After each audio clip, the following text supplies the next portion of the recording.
Welcome back to my channel.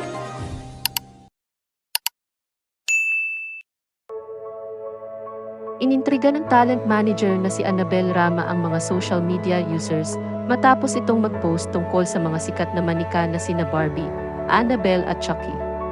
Ang karakter na Chucky ay nakakuha ng katanyagan mula sa horror movie na Child's Play, habang si Annabel ay ang manika na lumalabas sa Annabelle na serye ng pelikula.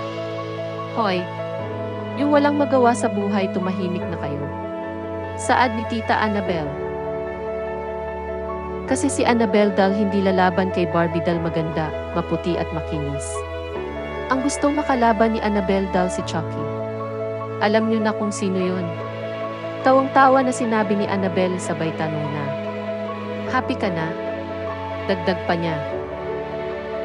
Sinubukan ng mga user ng social media na hulaan kung sino ang tinutukoy ni Rama, kung saan ang ilan sa kanila ay nag-isip na ang talent manager ay ang Annabelle doll, si Barbie Imperial ay tumutukoy sa Barbie doll, at ang ex-wife ni Richard Gutierrez na si Sarah ay tumutukoy kay Chucky. Si Richard at Barbie lumabas ang romance rumors tungkol sa kanila ay naungkat matapos makitang magkasama sa Korea na ipinost ng isang netizen sa Facebook at agad na kumalat at nagtrending na naging usapin sa news at social media.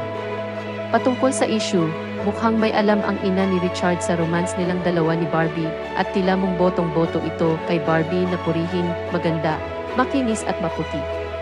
Sa ngayon, wala pang komento sila Richard at Barbie kaugnay sa usap-usapan nilang relasyon.